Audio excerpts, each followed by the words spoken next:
नमस्कार दोस्तों, वेलकम है आप सभी का। आज मैं आपसे पढ़ाई की बात करने नहीं आया हूं, बल्कि आज हम लोग बातचीत करेंगे एक सही स्ट्रेटजी की, एक ऐसे रास्ते की जो आपको जीरो से उस सफर की बात करेंगे जो आपको जीरो से उस सिलेक्शन के दहलीज तक जाके खत्म होता है। तो दोस्तों, सबसे बड़ी समस्या क्या है? क्या आपको भी डर लगता है? फियर ऑफ फेल्योर है आपके अंदर कि असफल हो गए तो क्या होगा, पिताजी डांटेंगे, पड़ोसी क्या कहेंगे, गांव वाले ताना मारेंगे। तो ये वीडियो दोस्तों आपके लिए है। दोस्तों, सबसे ज्यादा प्रॉब्लम आजकल स्टूडेंट क्या कर रहे हैं? पहली चीज तो वो बिना जैसे अनएड्रेस्ड पथ पर चल रहे हैं। उनका डेस्टिनेशन कहां है उनको खुद नहीं पता है।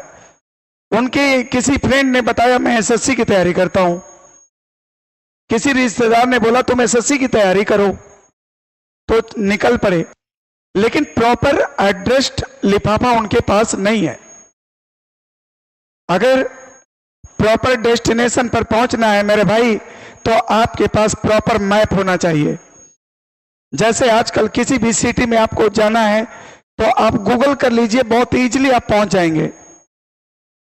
लेकिन अगर आपके पास प्रॉपर एड्रेस नहीं है तो आप भटकते रहेंगे। 10 लोग से पूछना पड़ेगा, हो सकता है कोई गलत रास्ता भी बता सकता है। तो मैं आपसे बस ये बताना चाहता हूं कि अपने रास्ते पर जहां किस चीज की तैयारी कर रहे हैं, उस एग्जाम का नेचर क्या है, उसका डिमांड क्या है, क्या आप सही तरीके से उस रास्ते पर चल रहे हैं, तो इन सब चीजों को पहले आपको सिक्योर करना पड़ेगा, तभी आप आगे बढ़ सकते हैं। दूसरी चीज है एग्जामिनेशन का प्रेशर। बच्चे जो है पढ़ते तो हैं, लेकिन जैसे कहिए कि आपको टेस्ट देना है तो घबरा जाते हैं। टेस्ट देने में उनका इंटरेस्ट नहीं आता है, और वो बच्चे मॉक खोज खोज कर करते हैं। वो बच्चे एक भूखे शेर की तरह होते हैं जो मॉक ढूंढते हैं कि कौन से चैनल का मॉक मिल जाए और वो कर ले, तो वो सफलता के करीब पहुंच रहे होते हैं। तो पहली चीज कि आपको क्या क्या करना है, अब मैं आपको बताने जा रहा हूं कि सिस्टम आपको क्या फॉलो करना है। दोस्तों, जिस चीज की आप तैयारी करना चाह रहे हैं या करने वाले हैं, पहले उस डिपार्टमेंट के बारे में जानिए, उस परीक्षा के नेचर के बारे में जानिए, उसकी रिक्वायरमेंट के बारे में जानिए। वो किस तरह का एस्पिरेंट ढूंढ रहा है, किस तरह का एस्पिरेंट उसको जरूरत है, नीड है। अब हमें डॉक्टर की जरूरत है, आप पुलिस पकड़ लाए। हमें इंजीनियर की जरूरत है, आप जो है मैकेनिक पकड़ लाए। तो देखिए, ऐसे नहीं होता है। हमें जिस चीज की नीड है हम तो उसी को चाहेंगे ना, उसके अंदर वो क्वालिफिकेशन हो, वो योग्यता हो। तो मेरे भाई, आपको मैं बता दूं कि सबसे पहला काम है कि आप अपने सिलेबस को प्रॉपरली कंप्लीट कीजिए। ठीक है, सिलेबस एनालिसिस, प्रॉपर सिलेबस का एनालिसिस कीजिए, प्रॉपर सिलेबस तैयार कीजिए।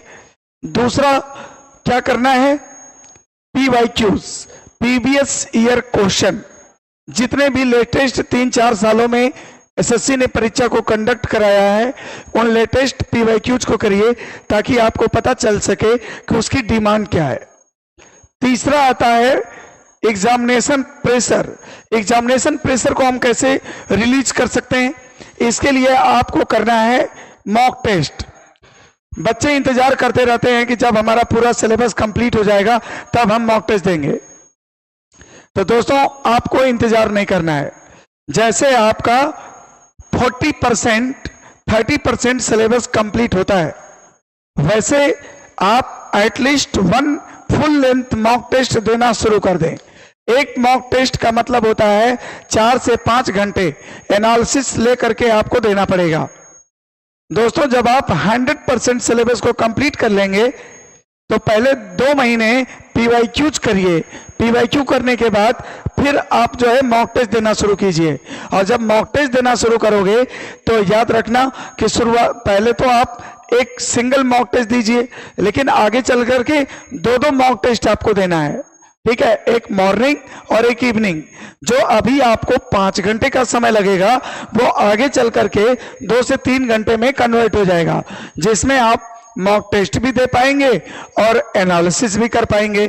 तो दोस्तों, अगर आगे बढ़ना है तो याद रखिए कि अपने आप को तपाना पड़ेगा, मेहनत करना पड़ेगा, और बिना मेहनत किए कभी कोई भी सफल नहीं होता।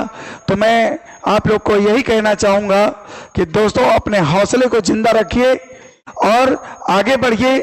और यही 7-8 महीने, 1 साल की मेहनत, अभी जैसे 26, 27, जैसे 26 का CGL 26 का अभी नोटिफिकेशन आउट नहीं हुआ है, जल्द ही आउट होने वाला है। तो आप टारगेट कर लीजिए CGL 26 को और आगे बढ़िए। और पूरे हिम्मत के साथ मैं यही कहना चाहूंगा दोस्तों कि यहां घायल हर परिंदा है, यहां कोई ऐसा नहीं है, यहां घायल हर परिंदा है। और गिरकर जो उड़ेगा, गिरकर जो उड़ सका वही तो जिंदा है। यहां घायल तो सभी हैं, लेकिन जो गिर करके फिर से उड़ सका वही जिंदा है, ठीक है। तो हम मेहनत करेंगे और मेहनत करने वाला ही जंग को जीतता है, मेहनत करने वाला ही उस एग्जाम को क्रैक करता है। और आप अपने माता पिता, अपने गुरु, इन लोगों का सम्मान करें और इनके सानिध्य में आप जरूर सफल होंगे। और ये मेरा आपके लिए विश है कि आप लोग अच्छा करो, बेहतर करो। Thank you so much.